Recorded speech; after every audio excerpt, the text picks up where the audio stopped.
Good morning বন্ধুরা, আজকে আবার একটা রেসিপি নিয়ে চলে এসেছি। দেখতে থাকো রেসিপিটা, তোমরা প্রথম থেকে শেষ অবধি নিশ্চয়ই তোমাদের ভালো লাগবে। এই যে দেখো, আমি 5টা ডিম নিয়েছি এখানে, আর এই যে একটু টমেটো, একটু পেঁয়াজ কেটে নিয়েছি, এখানে পেঁয়াজ কুচিও নিয়েছি, আর টমেটোর সাথে একটা পেঁয়াজ বেটেও দিচ্ছি, আর দুটো শুকনো লঙ্কা দিয়েছি।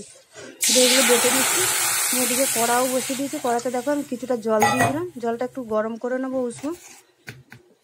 কড়াটা বসিয়ে যে জল দিয়ে দিয়েছি, দিয়ে ওর মধ্যে একটু নুন দিয়ে দিচ্ছি অল্প করে, 1/2 চামচ মতন, আর একটু ভিনেগার দিয়ে দিচ্ছি 1/2 চামচ। দিয়ে নুন আর ভিনেগারটা ভালো করে নাড়িয়ে দিলাম। দিয়ে জলটা উষ্ণয় যে গরম করে নিয়েছি, দেখো বুদ বুদ করে এসছে। আর এখানে আমি বাটির মধ্যে ডিমটা নিয়ে নিয়েছি, নিয়ে আর এই যে কড়ার মধ্যে ছেড়ে দিলাম। ডিমগুলো আমি ফাটিয়ে বাটিরতেই নিয়ে নিচ্ছি, নিয়ে আর কড়ার মধ্যে ছেড়ে দিচ্ছি। গ্যাসটা কিন্তু জোরে করা যাবে না, একদম কমিয়ে রাখতে হবে। এই যে দেখো আমি ছান্তা দিয়ে আস্তে করে জলটা ঝাড়ি ঝাড়ি তুলে নিচ্ছি। জলটা বেশি গরম হলে হবে না, হালকা গরম করতে হবে উষ্ণ করে। এইভাবে আমি ডিমগুলো ওই গরম জলের মধ্যে পোচ করে করে তুলে নেব।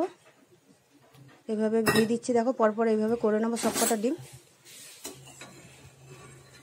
এই যে দেখো, এই যে তুলে নিচ্ছি এইভাবে আমি ডিমগুলো, আস্তে আস্তে জল ঝরিয়ে নিচ্ছি। ছান্তাটা নিলে সুবিধা হয়, জলটাও ঝরে যায়, ওটা তোলা হয়ে যায়। এই যে পরপর আমি সবকটা এইভাবে ভেজে করে নিচ্ছি, পোচ করে নিচ্ছি গরম জলের মধ্যে। দিয়ে এটা ডিম পোচ দিয়ে আমি ডিমের ঝাল বানাবো।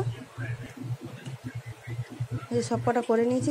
এবার কড়াতে আমি তেল দিয়ে দেবো। কড়াটা পরিষ্কার করে নিয়েছি, নিয়ে কড়াতে তেল দিয়ে দিচ্ছি। আজকে ভয়েস দিতে আমার খুবই কষ্ট হচ্ছে, কেন আমার শরীরটা একদমই ভালো নেই, খুবই কষ্ট হচ্ছে ভয়েস দিতে। তোমরা একটু করে নিও। এই যে একটা তেলের মধ্যে ওই একটা তেজপাতা দিয়ে দিয়েছি, দিয়ে একটু পেঁয়াজ কুচিয়ে রেখেছিলাম, পেঁয়াজটা দিয়ে দিলাম। এই পেঁয়াজটা লাল করে যে ভেজে নিয়েছি, নিয়ে 1 চামচ আদা রসুন বাটা দিয়ে দিচ্ছি।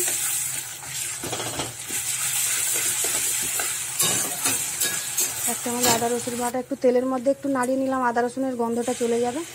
আর এইখানে যে টমেটো একটা আর একটু পেঁয়াজ একটু দিয়ে দিয়েছিলাম, আর দুটো শুকনো লঙ্কা দিয়ে দিয়েছিলাম, দিয়ে এটা পেস্ট করে নিয়েছিলাম। এই যে মশলাগুলো এবারে দিয়ে দেবো পরপর। এই যে হলুদ দিয়ে দিচ্ছি, একটু ধনে গুঁড়ো দিয়ে দিলাম। আমি জিরেটা দেবো না, ধনে গুঁড়ো দিচ্ছি। আর পরিমাণ মতো একটু নুন দিয়ে দিচ্ছি, দিয়ে ভালো করে যে মশলাটা আমি কষে নিচ্ছি।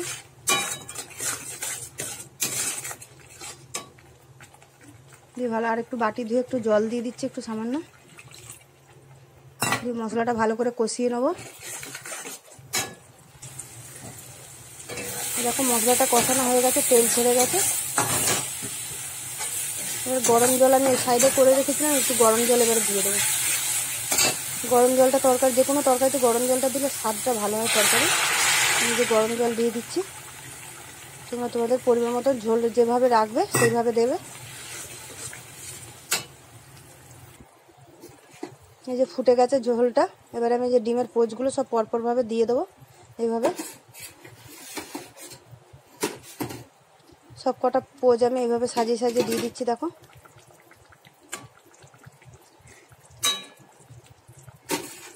পোচটা আমি এই যে কী বলে, ওটা তো ফুটবে টকবক করে, যেটুকু নরম আছে ওটা শক্ত হয়ে যাবে।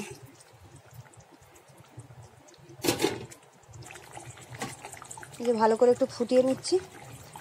একটু ধনে পাতা দিয়ে দিচ্ছি উপর থেকে, ধুয়ে রেখেছিলাম ধনে পাতাটা কেটে। ধনে পাতা দিয়ে দেখতে থাকো রেসিপিটা। প্রথম